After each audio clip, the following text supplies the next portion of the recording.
3 वर्षापासून सक्षम टाटेचा आणि माझं प्रेमसंबंध होते. माझ्या घरच्यांना ते मंजूर नव्हते. त्यासाठी त्यांनी त्याचा असा घात केला. कुणी काल काल कुणी त्याच्यावर म्हणजे वार? माझे वडील गजानन मामेडवार आणि माझे 2 भाऊ हिमेश मामेडवार आणि साहिल मामेडवार. कशाला गेला होता हा बाहेर, कशासाठी गेला होता आणि त्याला कसं म्हणजे प्लॅनिंग करून घेतलं? हे सक्षमवर MPD पडली होती, तर त्याने सुटून आल्यापासून माझ्या घरचे त्याचा गेम लावण्यावरच होते. म्हणजे मला धमकी देत होते की त्याला मारून टाकणार आणि त्याला गोड बोलून त्याला भेटून नशा वगैरे करू घालून मारलं त्याला. त्यानं त्याच्यावर 3 गोळ्या झाडल्या तरी त्याला काही झाले नाही. तेव्हा त्याच्या डोक्यात फरशी वगैरे टाकून मारलं त्याला. हा विरोध नेमका कशामुळे? आमचं प्रेम होतं आणि माझ्या पप्पांना मंजूर नव्हतं. कशामुळे? कास्टमुळे. तू दुसरं कोणाही सोबत बोल, मी करून देतो तुझं लग्न, असं बोलले होते ते मला. आणि त्यांच्या अगोदरही काही दुश्मनी होती वाटते, पण अगोदर ते चांगले मित्र होते. तुझा भाऊ आणि माझे 2 भाऊ आणि सक्षम आणि हे चांगले मित्र होते. नंतर आमच्या प्रेमसंबंधामुळे त्याला मारण्यात आले. तुझी काय आता तुला काय म्हणजे काय तुझी भावना काय आता नेमकी? माझी भावना काहीच नाही, बस आम्हाला न्याय मिळाला पाहिजे. आरोपींना शिक्षा होईल. आरोपींना शिक्षा व्हायलाच पाहिजे. काय शिक्षा व्हायला पाहिजे? फाशी. बरं, तुझ्या वडिलांनी भावांनी सक्षमला मारले, प्रेम कमी होणार आहे? नाही, मी लग्न करेल सक्षमसोबत. आता सक्षम तर नाही आहे या जगामध्ये, मग कसं काय? त्यांना नसलं तर काय झालं, आमचं प्रेम तर आहे ना.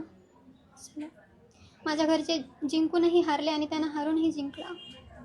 आणि मी त्याच्यासोबत लग्न करेल आता आणि त्याच्यासोबतच राहील हमेशा. आणि माझ्या मनाने राहील मी. माझ्यावर कोणाची जोर जबरदस्ती नाही, काहीच नाही. आणि माझं वय झालेलं आहे तर मी माझ्या मनाने निर्णय घेऊ शकते.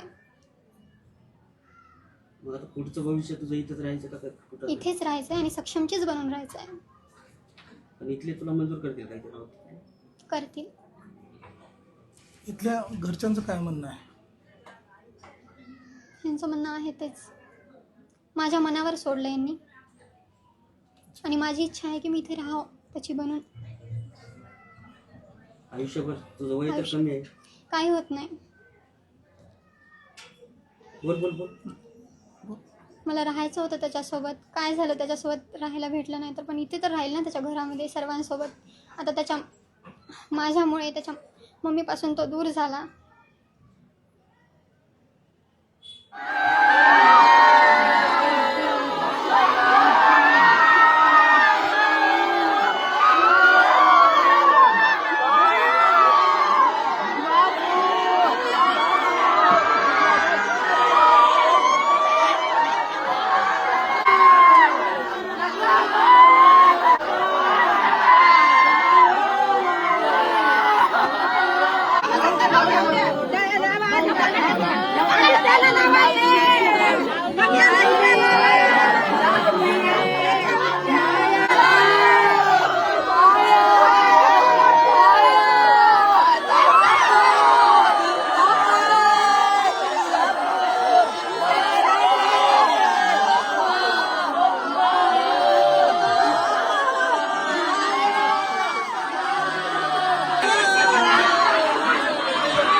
काल सायंकाळी मिलिंद नगर इतवारा येथे मयत सक्षम गौतम ताटे वय 20 वर्ष राहणार मच्छी मार्केट याला मारहाण करून डोक्यात फरशी व दगड घालून खून करण्यात आला होता. त्यातील आरोपी आम्ही आज अटक केलेत आणि तपास चालू आहे. कोणत्या अंतर्गत गुन्हे दाखल झाले सर? काय गुन्हा BNSचे कलम 103, 162, 189, 190, 191(2), 193(3) म्हणजे कट रचणे वगैरे. काय प्रकरण काय होतं, काय वाद? प्रकरणाचं आता काल गुन्हा दाखल झाला, आज तपास सुरू झाला आहे. तपासात पूर्ण माहिती आल्यावर आम्ही देऊ. मुलीचं म्हणणं आहे सर की प्रेम प्रकरणातून ही हत्या करण्यात आलेली आहे.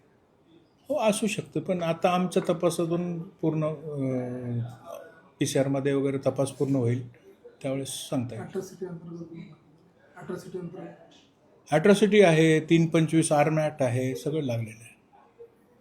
आरोपीचं नाव काय आणि किती जणांना अटक करण्यात आली? आरोपी एकंदर 6 आरोपी आहेत. त्यात जयश्री मदनसिंह ठाकूर, गजानन बालाजीराव मामेडवार, साहिल उर्फ सन्नी पिता मदनसिंह ठाकूर, सोमेश सुभाष लखे आणि वेदांत अशोक कुंदेकर असे एकंदरीत 6 आरोपी आहेत. अटक आहेत. 3 दिवस पोलीस कोठडी.